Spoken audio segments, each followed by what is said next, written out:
Bienvenue dans la BD de la semaine dernière. Aujourd'hui, on est en mode gourde, car le seul plastique qu'on accepte, c'est Plastoc.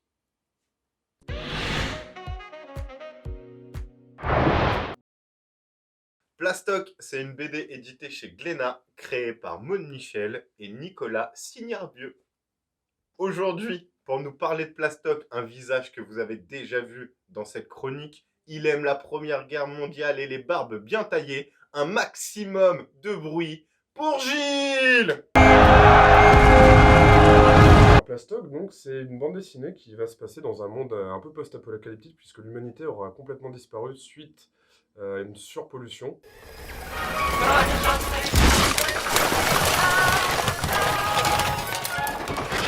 Notamment à cause du plastique. Et donc, en fait, dans ce nouveau monde, les insectes ont développé une sorte d'intelligence et sont constitués en civilisation. Donc, d'un côté, on va avoir le royaume des fourmis, le royaume des guêpes, etc. Donc ces civilisations-là se nourrissent du plastique laissé par l'humanité et vont vénérer en fait des dieux qui sont au final des humains. Donc l'histoire se place en fait au moment de la passation de pouvoir entre l'ancienne prêtresse qui est une coccinelle avec donc une future prêtresse. Et en fait à ce moment-là, au moment de la passation, un insecte, un puceron nommé Bugs va être accusé à tort de l'assassinat de l'ancienne prêtresse.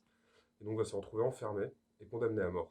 À ce moment-là, il va rencontrer une montre religieuse et ils vont réussir à s'échapper, mais je vous dis pas la suite parce qu'après, c'est là où tout l'intérêt arrive.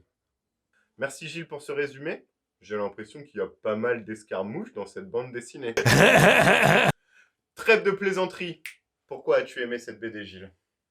Alors la première chose que j'ai beaucoup aimé dans cette nouvelle série, c'est tout d'abord l'univers. C'est d'ailleurs ça qui m'a donné envie de le lire.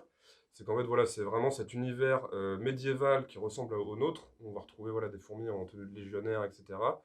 Mélangé à des références de l'humanité, comme par exemple des Playmobil qui sont érigés en guise de statues autour d'escaliers qui mènent vers un temple. Voilà, tout ça, ce crossover entre l'humanité déchue, un univers médiéval et des fourmis et des guêpes, ça m'a beaucoup plu. Alors ce que j'ai beaucoup aimé dans Plastoc, c'est aussi les thématiques qui ont été abordées. Donc voilà, on va parler à la fois d'écologie, puisqu'on se trouve dans un monde dont les humains sont le produit de leur propre disparition.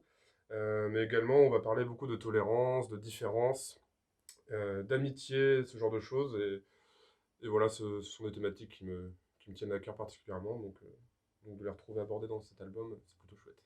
Donc pour finir, Plastoc, pour moi, est une bonne mise en place d'une série qui va se dérouler en 3 tomes. Une série qui s'annonce prometteuse. Et voilà, donc le twist de fin notamment nous ouvre sur un champ des possibles qui m'excite en avance. Merci Gilles pour ces arguments aussi nombreux que de mouches autour d'un fromage non mis au frigo depuis 3 semaines. Et je sais de quoi je parle. Mais je ne vais pas raconter ma vie privée, ce n'est ni le lieu, ni le moment.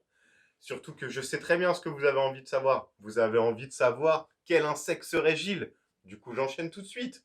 Gilles, quel insecte es-tu? Eh bien écoute, mon cher Anthony, je serais une fourmi, puisque j'aime la collectivité, et que les fourmis peuvent porter 10 fois leur poids, donc elles sont plutôt balèzes.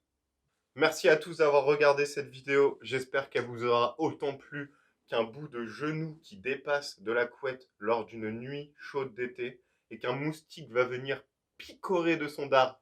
Pic, pic, pic, pic, pic, pic, pic sur votre genou. Et qu'est-ce qui se passe le lendemain? Ça gratouille et on a le seum. Excusez-moi. Merci beaucoup. Abonnez-vous et à dans 2 semaines prochaines. Dans mon éphéméride du jour, je vais filer mon intro. Et oui, car je vous le rappelle, je suis en mode gourde. Et oui, c'est la journée mondiale de l'eau. De l'eau, hein. Pas de l'eau pétillante, pas vos sirops dans de là. On boit de l'eau, de la vraie eau, qui pétille pas, qui a le goût d'eau. Ok? De l'eau, de l'eau.